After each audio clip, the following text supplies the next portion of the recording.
So- that you're working. It's good for the soul, if nothing else. Makes me happy, so something to be said to that. Okay, so showtime. Recording in progress. Okay, being 5:30 on April 8th, 2026, I'd like to call the Town of Bourne Board of Health meeting to commence, and this meeting will also be broadcast on Zoom. The Zoom chat will not be monitored. Participants who wish to speak must raise the hand icon until the chair asks them to unmute. Note, this meeting is being televised and recorded by Bourne Community TV for replay. If anyone in the audience is also recording or videotaping, they need to acknowledge such at this time. All items within the meeting agenda are subject to deliberation and votes by the Board of Health. If anyone from the public wishes to access the meeting remotely, they can do so by clicking the Zoom link or by calling the following conference line on their phone and using the Zoom meeting ID and password below. Dial-in is 309-205-3325, Zoom meeting ID 848-0862-6866, and the password is 897944. Okay, first order of business is to take attendance. DJ Ellis. Here. Dusty Meyer. Here. Okay, Bob Collette. Here. Margaret Riali and Miguel Prieto are absent.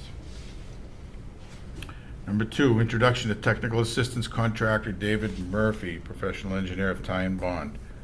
Mr. Murphy? No? Don't see him yet. Is he coming on the Zoom He call? said he was gonna come in person. Okay. There was someone outside when I walked in. All right, well, if he comes in, we'll Bring it back up. bring him back up afterwards. Yeah, absolutely. Okay. So number 3, 694 MacArthur Boulevard, Strong Point Engineering on behalf of applicant Bourne Cannabis LLC, application of intent for a license to operate a registered marijuana establishment, dispensary, or cultivation center.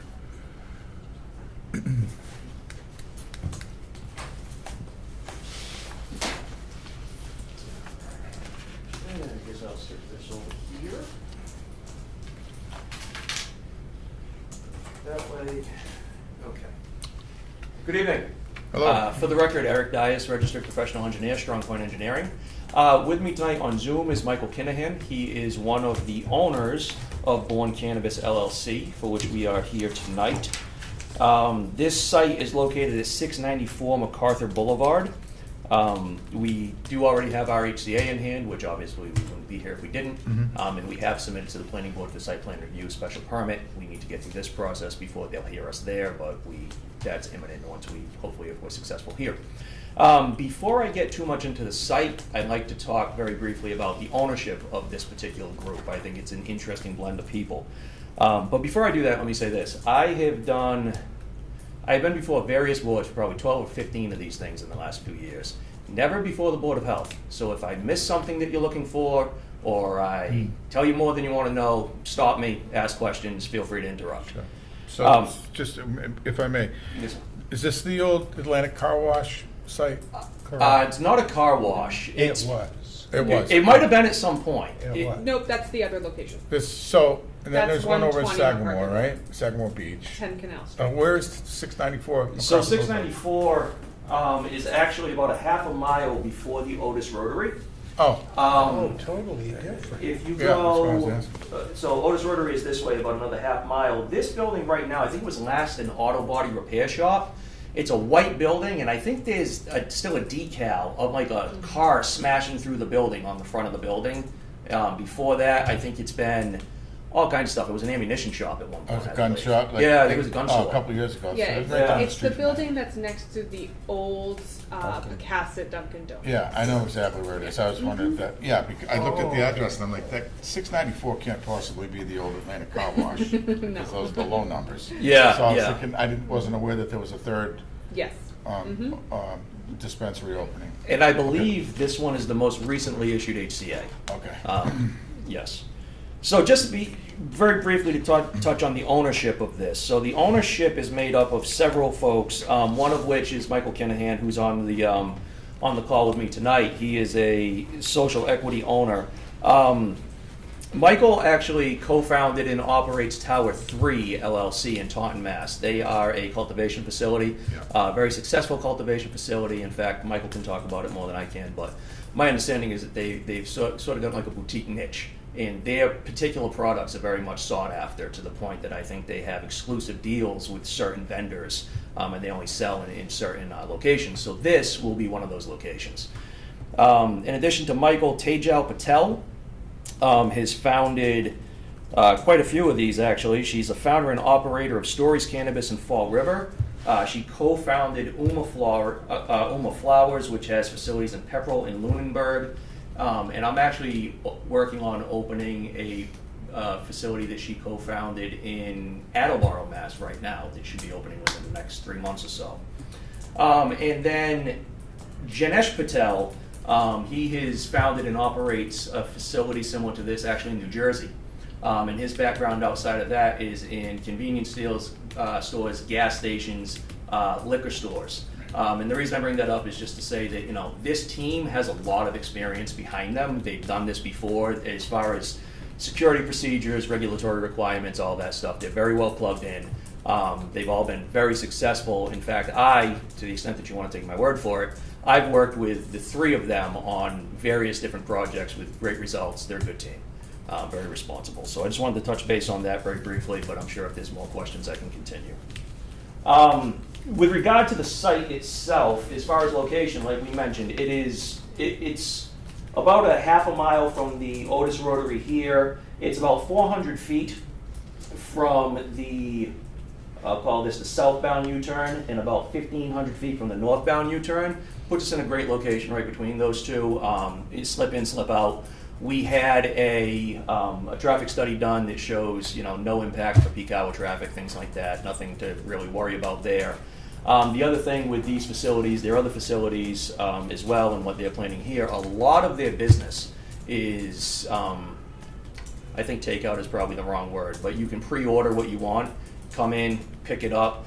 That's about 50 to 60% of the business. Most of those people are out of here within 6 minutes, start to finish. So it's not a site that's likely to be congested to any degree with regard to traffic. So just flipping through this a little bit.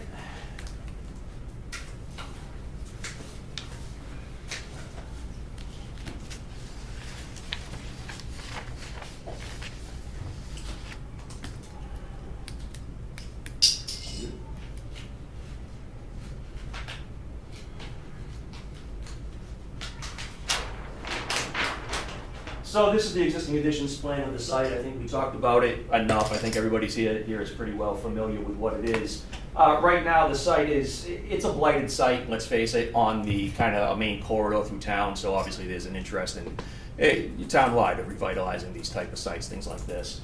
So one of the things that we're going to be doing, not only are we giving the building a facelift, but we're giving the entire site a facelift. We will be restriping the site to bring it into compliance, retopping the driveway.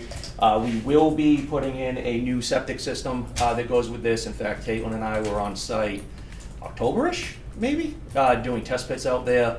Like everywhere else around here, great sandy soils, deep depths to groundwater, so no issues in that regard. Provided that we are successful with site plan review, we'll be bringing that application forward in short order. Beyond that, we are making some stormwater improvements on site. Currently, there's really no stormwater management of any kind.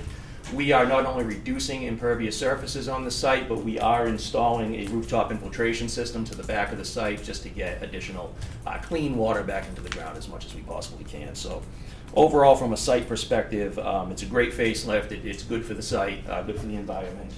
We've also proposed, to the extent that this board is interested, a full landscaping plan, lighting plan, all dark sky compliant, all of the things that the planning board is going to be looking for.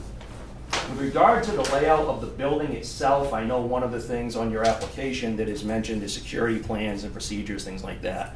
Obviously, you know, a lot of this is state regulated at this point, but there is a secure entrance vestibule. You show your ID to get in, you show your ID to get onto the floor.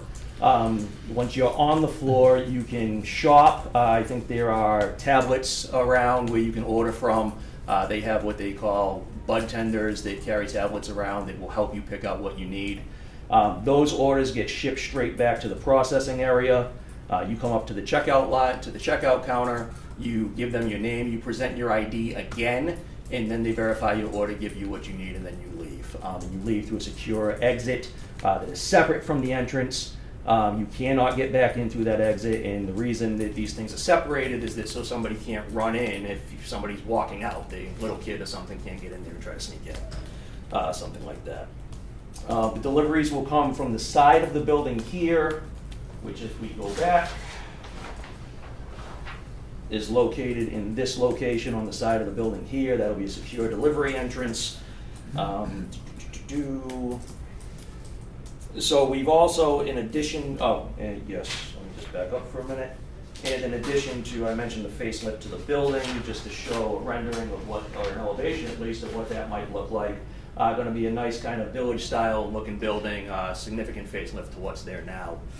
Signage will be zoning compliant on the building. Any monument signage will also be zoning compliant. If not, they'll have to seek relief as appropriate.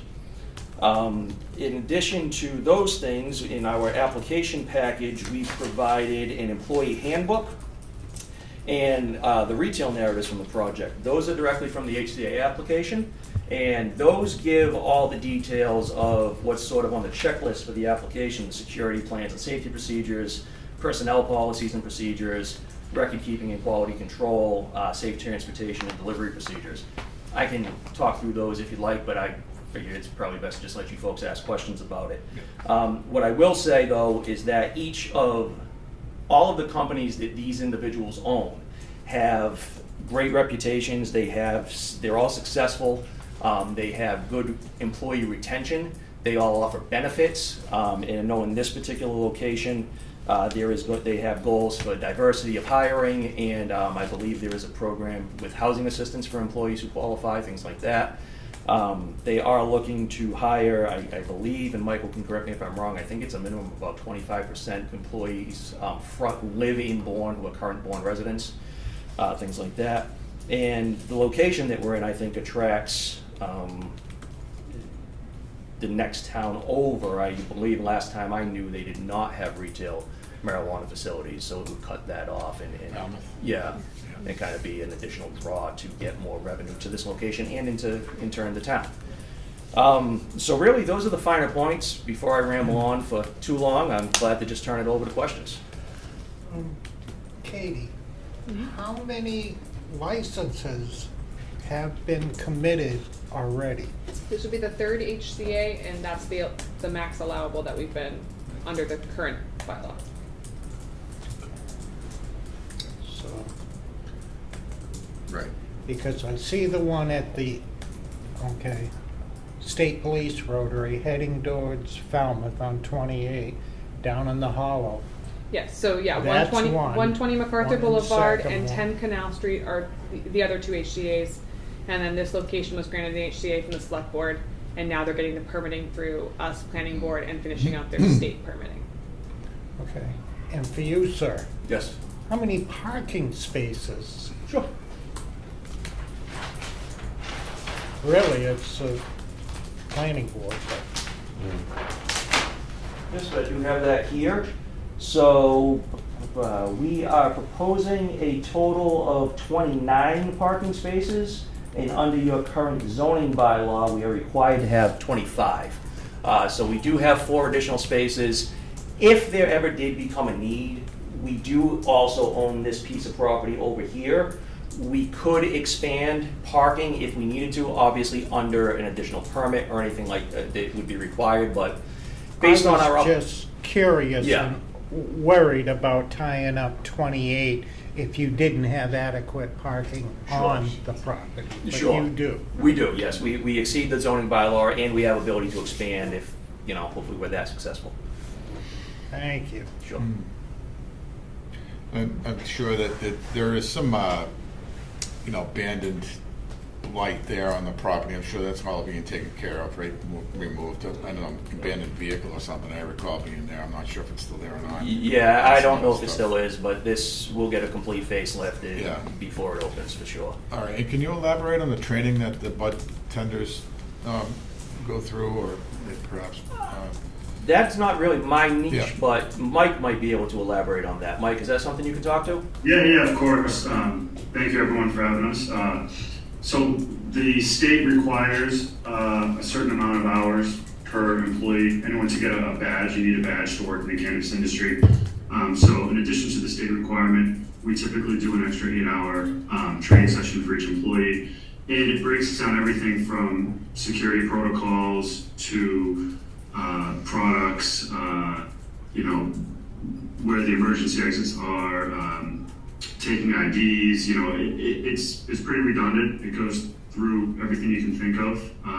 And we have to do that every year with the state. So each employee takes a course with a third party, a licensed third party by the state. And we pass that into the state every year. And that has to be done in order for each employee to get their agent card, their badge renewed each year. And then, like I said, additionally, we for the businesses that I've been involved with and the hotels as well, we've done an extra 4 to 8 hour session as well. Okay, thank you. Thanks, Mike. And that was the same question I had, and you do maintain the records, you keep them current, and what's the stipulation? Do they understand the whole aspect of what signage needs to be present, everything? I mean, what's the detail in the training? And I'm glad to hear you're doing the additional training. Yeah. So the first part, we keep track of all the records. If the state, the CCC ever comes for an inspection, they request those, so we have them handy. Each employee gets a certificate, and in addition, we do a core background check for each employee every year as well. That's part of getting the badge renewed. And then the second part of your question, so it breaks down to as detailed as where the buttons to the silent alarms are in the building. We do a walkthrough of the building, the access that each employee has to each room in the building, the vault, different areas, packaging room, signage, where a product can be, where it can't be, where the cameras are. The entire building has cameras, so every square inch of the building will have camera view. How to use, the registers, the weighing the products, the computer system. It's called metric. Everyone's trained on that as well. How to use the metric system and properly handle the packages to the clients, to anyone who comes in. So it gets very detailed, definitely. And if I could just jump on, just a tail end on one of those things, and Michael, correct me if I'm wrong, but one thing that I find interesting is they have a seed to sale tracking system. So everything that comes through that place, every ounce of product, every whatever it is, they know where it is at all times. It's all cataloged, and they can track it right until the time it leaves the door, which is interesting to me that they can actually follow it that closely. Yeah. One quick question. Do you only allow X amount of people at one time inside the store? Or is it anyone can? I guess that would be more on a capacity answer, if we were hitting capacity, but as long as everybody can fit in there, we bring people in, there's a security guard at the door checking IDs, and we try to get the turnaround quick. And with, today's ordering system of online orders and ordering ahead, we see typically half, or in some locations more than half, of people coming into the store to the pickup orders. So they're in and out in a second, it's already ready to go for them. So we typically don't see that yet. There might be some times where somebody needs minutes to get in, but we're prepared for that if that happens. No, it seems like you've got a handle on it, and with the experience you've had in your other places, that get them in the door and get them out the door. Exactly, yeah. Most, there are some people who want to check things out, and that's great. We love that. But there are some people who just want to get in and out, and so we'll take care of them that way as well. Thank you. And one of the things that helps us control that is having, not only a secure entrance, but also a second entrance before people go onto the main floor. So we can kind of queue people in that vestibule area and let them in a controlled fashion if things are starting to back up somewhere or something Correct. like that. Right. Okay. Any other questions, guys? Not for me. All right, so we have, options here. We can vote for a non-opposition to this, or a vote of support, or a continuance, or a denial. In the past, and I'm satisfied with the information that you've heard presented us, I would move to issue a letter of non-opposition for Bourne Cannabis LLC related to adult use marijuana license at 694 MacArthur Boulevard. If anybody has. I would second. Second. Okay. Aye. Aye. So, yeah, you're all set. Well, thank you very much. We Okay. appreciate your time. Okay. Thank you. Thank you. Thank you. Thank you. And that's what we've done with the other ones. So, Not correct. yeah. So, okay, good luck, guys. Appreciate it, thank you. Yeah. And I believe Dave Murphy is here if you guys wanted to have him come up real quick. Or did you want to continue on with Scenic Highway? I think we should proceed with the next. Okay. Okay. So next agenda item is 854 Scenic Highway. Stuart Clark, professional engineer on behalf of Flybus Trust, care of Sherry Flynn, requesting a variance from the town of Bourne Board of Health's 150-foot setback regulation to allow the proposed septic system leaching facility to be located 135.8 feet from a bordering wetland, isolated land subject to flooding. Mr. Clark? Good evening, Stuart Clark, representing Sherry Flynn, who owns, for the time being, she owns 854 Scenic Highway. They have, it's under agreement to be sold. As part of the sale, they did do their septic inspections. They have 3 septic systems there on site, one for the hotel, one for the restaurant, and one for the dwelling. And the dwelling did not pass. The other 2 did pass. The site is kind of unique. It's, it has a lot of infrastructure in there, septic systems, and we're proposing to put the new leaching field, keep the same septic tank where it is, and just put the new leaching field in where the old, they had a leaching pit there, one of those 6-foot diameter beehives. And that is about 135 feet away from isolated land subject to flooding, which is a resource area. And in your bylaw, you have a 100-foot requirement to stay away. So I need a variance for 15 feet to get this put in and solved. It's a repair of an existing system. And that's about it. I'll answer any questions you have. This is Skip Barlow's place, right? The Yeah, restaurant? Skip and Diane's old Skip and Diane, yeah. restaurant. It's Yeah. owned by, whole property's owned by Sherry Flynn. Yeah, Mhm. right, okay. Any questions, guys? Comments? The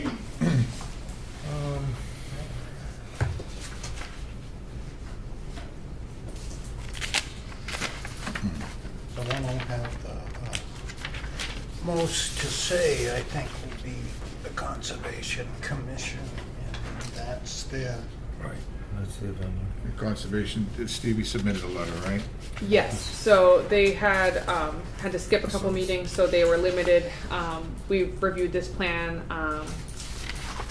together and went over it. She provided comment for you guys, discussed why it's before them. This project typically wouldn't be before them, but because it's in an ACEC, they have an additional 200-foot buffer that they just need to review. She doesn't foresee it being an issue, it being just a system upgrade and no other proposed work in the area. Right. Now, there are no plans to expand the motel, right? Not at this point. This is just strictly for the sale of the property. for the sale of the property. If they were to do that, they'd have to They'd come in have front to of this come board. back here. Yeah, and this system is for just the residential home that's on the property, not the hotel or the restaurant. So this is just a residential dwelling. Okay, it makes me feel better. Mm-hmm.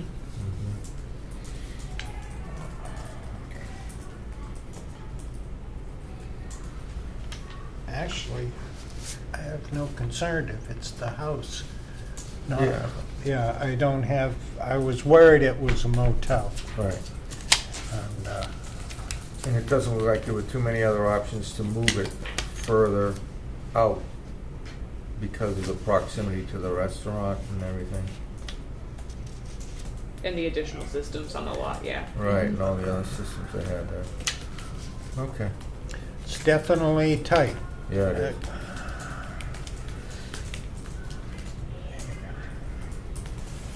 I have no concerns then if it's just the house. Okay. Anybody care to make a motion on that then? I'd like to make a motion on 854 Scenic Highway, Stuart Clark, PE, on behalf of Flybus Trust Company, Sherry Flynn, requesting a variance from the Town of Bourne Board of Health 150-foot setback regulation to allow the proposed septic system leaching facility to be located 135.8 feet from a bordering wetlands, isolated land subject to flooding. I would second. Okay. Aye. And so this motion passes. You're all I set, thank appreciate you. your time, thank you. Okay, thanks.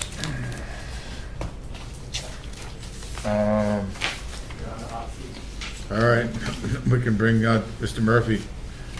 Thank you. Appreciate your patience there. How are you? Shake hands if you don't mind. Nice to meet you.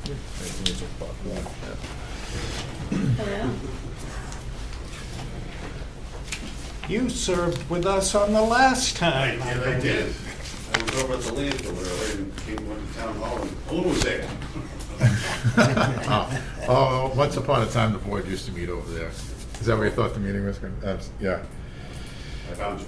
Yep, yeah. Found it. So the application is not come in yet. DEP is still working, I understand, on the site suitability report that they're going to file.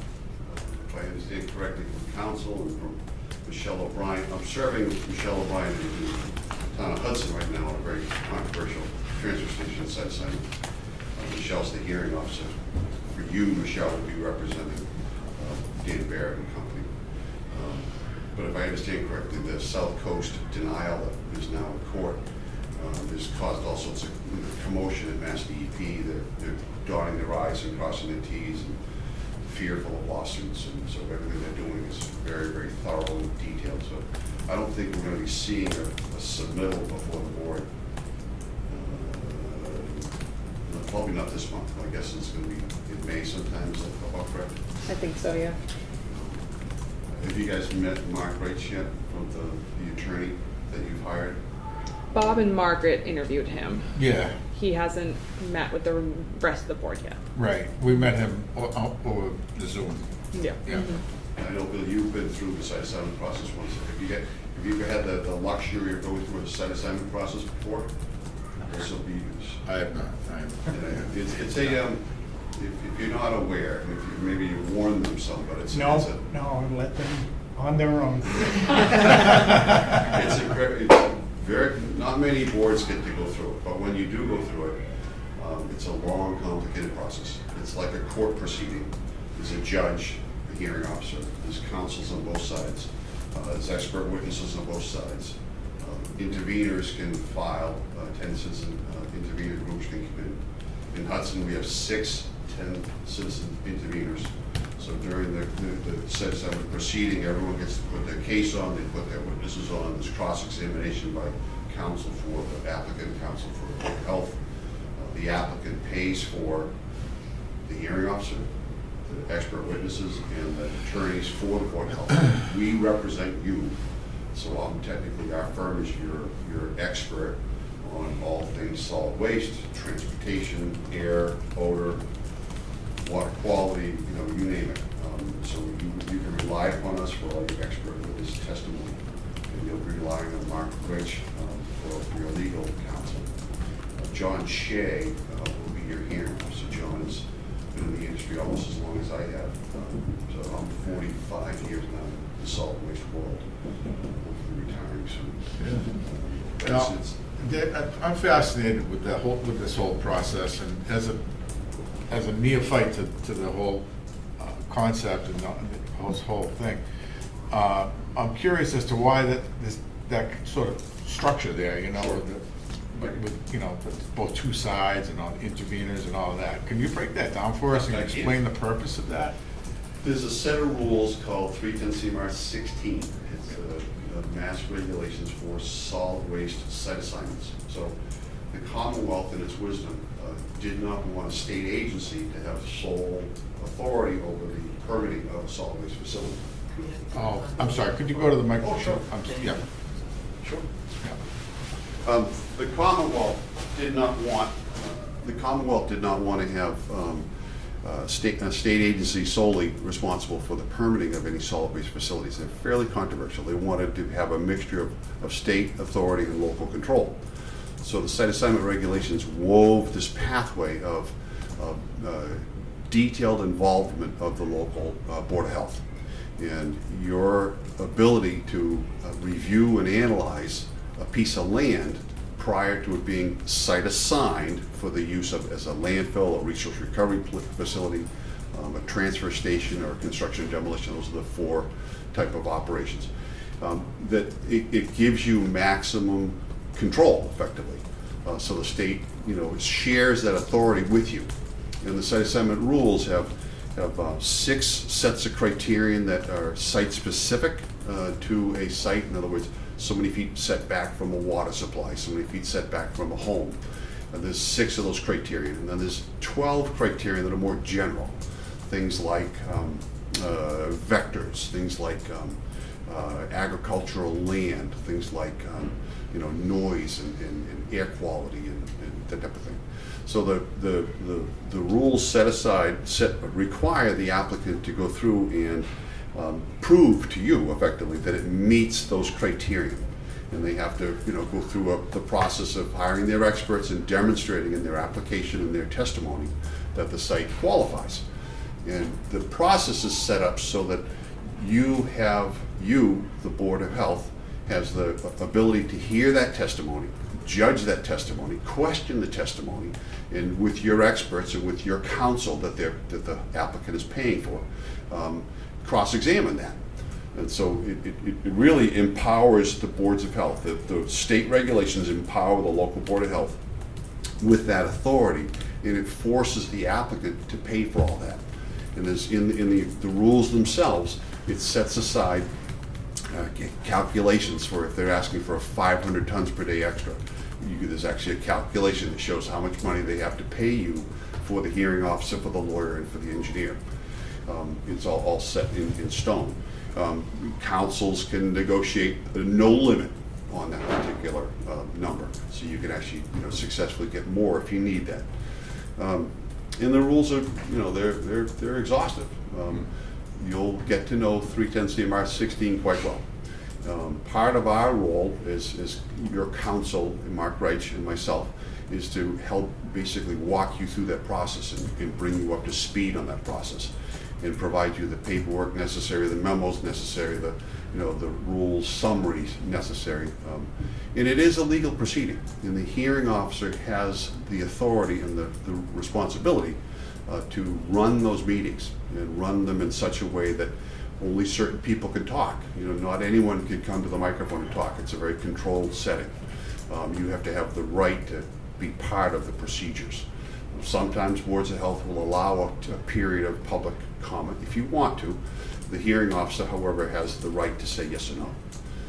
So John Shea, John has been a niche attorney in this field for many, many years. And he's well known across the Commonwealth as the man that most folks turn to become the hearing officer. There's 3 or 4 others that have done this, but John's really the one that has probably the majority of all these, so he's the one that's been selected for this.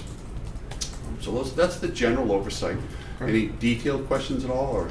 No, that's a nice breakdown, Good summary, you know, yeah. good summary. Okay. Yeah, that's fine. I've just been curious about the whole thing. It's kind of, like I said, I'm fascinated with it. It's so different than anything else that we've. And that that comes before you us. have the right, as the board, to deny it. Yeah. You have the right to approve it without conditions or approve it with conditions. You know, you don't get at a design detail level, but, you know, you can approve conditions of, you know, ramping up the tonnage if you don't think they're ready to be at the tonnage that they're asking for. Or you can put conditions on truck routes or how they operate, but you can't technically design the facility for them, but you can put some conditions. And some of those conditions get controversial, you know, and sometimes you're right, you know, to put those conditions in, you know, might get challenged, but that's fine. So if you would like anytime, I'd be glad to come back as the applications gets closer. We can walk you through, we can have informal sessions, we can have one-on-ones. I'd be, you know, more than willing to, you know, field phone calls on a one-to-one basis. Obviously, if we're in a group setting, you know, we want to be a public hearing, so. Sure. One quick question. Last go-around, we had one group that came against it That's or correct. whatever. Have they shown signs that they're gonna do the same thing again? Because from what I understand, anybody who does anything with waste in this state, they go after. I believe that was Conservation Law Foundation, CLF. That's, And if I'm not mistaken, there were, I don't know for a fact, but I don't think there were any parties of that group that were actually local. Whereas in Hudson, for instance, I'm in now, there's 6 intervenor groups of 10 citizens each. Every one of them are from the town of Hudson opposing the site. Sometimes there's a friendly type of environment, sometimes there's a controversial environment. So Looking forward to the process. This should be interesting. I'm sure you are. Yeah. Excellent. Very All right, good. thank you. Thank you very much. Thank you. Nice to meet you all. Nice meeting you. Okay, so the next agenda item is tobacco violation. Violation of 105 CMR 665.010, minimum standards for retail sale of tobacco and electronic nicotine delivery systems and Bourne Board of Health tobacco regulations. Sale of a tobacco product to a person under the minimum legal sales age at Cape Cod Smoke Shop, 4 Barlow Landing Road, Suite 6, on March 17th, 2026. This is a first offense. Mr. Coyne, are you on that? Yes. Okay. I don't think we can proceed with this hearing tonight because I have to abstain from the we vote. don't have a quorum. And we don't have a quorum. That leaves us without a quorum. So we have to continue this. Is it a quorum of the members that are present or a quorum of the whole board? I suppose, do they truly need to vote on it since it's part of the regulation anyhow? I thought it was by the number of members we have. Oh, okay. I mean, you can discuss it tonight and let Mr. Coyne speak to it, and if you guys feel there's a vote that it is needed, we can do that at a future hearing. Sure. All right, Ian, anything that you'd like to say about this? No, I was just, I wanted to obviously, apologize that this happened. This was a shock to me. I understand the seriousness of the situation and take full responsibility for the mistake. In this instance, the individual appeared to be within my general age group, which is late 20s, early 30s. That contributed to my misjudgment, and that's I recognize the importance of verifying identification. As you guys know, this is my first offense in 8 years, coming up on 8 years of operation. I've been tested 10 times with compliance checks by the state. I've passed every one of those, and so this is obviously my first violation. I've consistently followed all laws, regulations, and operate responsibly. And so, given my record of history with compliance, I just was respectfully asking for a consideration for a reduction in the fines. I know it's $1,000 and then a day suspension of your license and operation. That pretty much is all I have on my end. And if you have any questions for me, feel free. Any questions, guys? Just that even though the person looks 20, 28, 29, 30, you should be checking licenses because some people look older and they're younger and vice versa. And I'm seeing the same thing. So it's a very good habit to get in to check a license. Oh, absolutely. And like me saying my age, being late 20s, early 30s, obviously all of my friends are around that age as well, so I feel like I have a good understanding of kind of, you know, what people look like in that age group. I understand that it varies, you know, person to person, but I feel like I have a pretty good, you know, judge of that considering it's right in my bracket of age group. And so it was just someone that came in, looked like they were of age, clearly they were not, and that's what led to my misjudgment. You're right, you said that. But it'd be a good habit to get into that, checking IDs, a proper ID. Yeah, I mean, as my previous, you know, Yeah. record shows, I've been tested 10 times. It's never been an issue prior to this. You know, one slip in judgment, I guess, but it shows I have, you know, a good track record. I've never had a violation with any other, you know, ban or, you know, whether that's age, when the age jumped up, flavor ban, any of that stuff. I've never been in violation of anything, and I'd like to say I have a good standing with the town, and I would like to keep it as such. And you do, and, you know, like I said to you in the email, I was surprised too. You have, there was the only sale that occurred on that day in the town, though. So, you know, everybody else was paying very close attention. This was an 18-year-old young man. So, you know, he's got a little bit of facial hair, but he's otherwise and above. He has 5'11", 6 feet tall. But he's, you know, if you look closely at somebody, you usually can tell within a couple of years a person's, you know, approximate age. I do have one question though. Yeah. I think one of the best things that can be done is removing judgment from the process. And that being said, moving forward, what is your opinion on what you plan to do to fix that so that there is no more judgment mistakes in the future? What's your intent, I guess, moving forward? My intent would just be to obviously be more strict with IDing people, and then, you know, people that look like they would be plenty old enough, you still ID them anyway. Right. Correct. You know, the Massachusetts, they, you know, want everyone under the age of, you know, 30 to be identified. Even if they look older than that, you know, but yeah, lower than the age of 40, I feel like it would be good practice to just continue doing that in the future. Good, because I'm never insulted when I go into a liquor store at my age and I'm asked for an ID. They have it down to where judgment is totally removed. They see anybody that's, you know, obviously still old enough to drink, they still ID them just to make sure that they're safe and within all the rules and regulations and laws that are required. So Yeah, I'm glad to hear your commitment to that. I'm continuing to be surprised by the number of sales we get. Not your place, you know, notwithstanding your place, because you have always been really good, but the number of sales we get from smoke shops, vape shops, and liquor stores is shocking to me, because those are the folks that should be most vigilant, you would think, selling alcohol, tobacco, lottery, all of that, age-restricted products.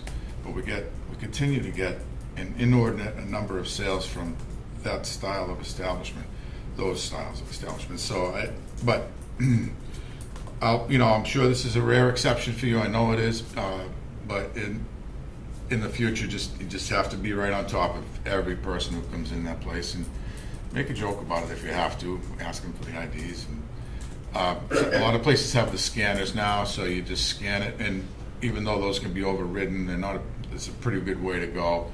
A lot of places, those are becoming more and more sophisticated now too. And I understand that it involves, an investment for you, but it might be the best, it might be your best option to really avoid any future trouble. Right. Yeah. Yeah, I've dealt with some of those in the past. Jewel did like a, program where they wanted to do that, but all of the systems just ended up having, discrepancies in them. Would fail someone that has a clear Massachusetts ID. Yeah. They're, beyond the limit of age. So I haven't found a system that I, think works to a good extent Right. for everybody. They're not Yeah, I perfect. can definitely look into those as well. Yeah. Okay.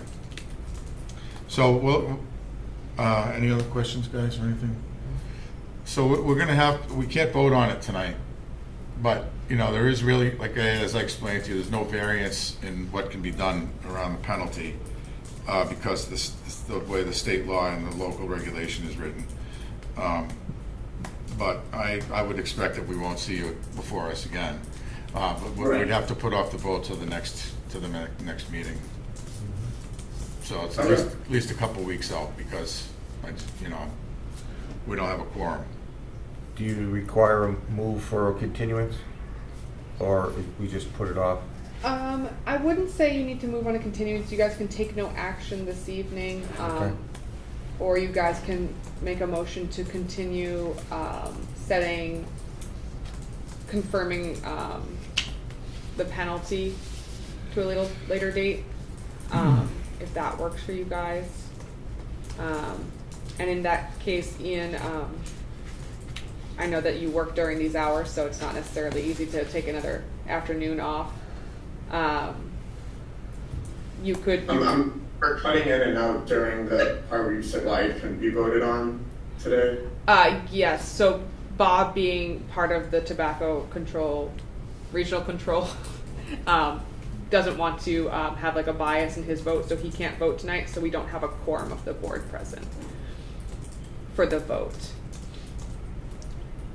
Okay, So gotcha. we have a 5-person board, and only 3 members are present, and I can't vote. So we would need at least 3 people who can cast a vote on this tonight, and we don't. So we have to delay the vote until the next meeting. Does that make sense? Until we have a Yes, full board, until we have a full quorum. Does he, when we have a full board next meeting and we discuss this, does he have to come before us then? He does not have to be present if he has nothing further to comment on, and we will 100% follow up with him the following day to let him know exactly what happened. That's, So if he doesn't, you don't need to be at the meeting if you don't want to take another afternoon off from work. Understood. You Understandably absolutely so. have the right to be there, but you don't have to. You don't have Right. to be. Yeah. Okay, all right, thank you. I have said all I, Okay. would like to, And thank you. yeah, thank you guys. All right, thanks, Ian. Okay, So just some kind of, whether it's a, so we would have to, So I'll make a yeah, motion to, for continuance on the next meeting when we have a quorum to take a violation vote. Okay, second. okay. Abstain. Continues. All right. thank you, Ian. And so Thank you. the next agenda item is public comment on non-agenda items. Seeing nobody in the audience, is anybody on Zoom that would like to make any public comment on non-agenda items? I see someone up. I see somebody who's Yeah. been there. They're not for public comment. Okay, and number 7, Health Director's Report, if there is any. Do I have anything to report? So yes, on April 1st, we launched it's a connection to care service that we launched with our opioid abatement funds. We are partnered with Care Solace, and you can call this service and they can connect you to care across the board. Their specialty is mental health. They're a 24/7 service that will take information from you, ask you how far you want to go, what you're looking for, and then they'll find providers within that general area for you and reach out on your behalf. So that's launched, and we're very excited about it. hopefully it helps people. The thing that irritates me about the mental health issues nowadays, hospitals only review, they come in, these poor patients who openly admit, I have a problem and all this and that, and then they send them out the back door. They don't have any program out there where these people can go to get help. It's horrible. As far as I'm concerned, a lot of things have happened over the course of how many years now that didn't need to happen. Right. Well, there are resources out there, but there could be more. And the hospitals are not well equipped to deal with mental health crises. So it might not even be the appropriate place for people to go initially, but that's, it's a good point you make. Okay. Okay, next agenda items, comments from the board regarding any future agenda items, if there are any. Anybody's, any ideas? I think she wants to shoot us. Okay, and moving on, entertain a motion to adjourn. I can do that, I move that we adjourn. I'll second that motion. Aye. Okay, done. Thank you, everybody.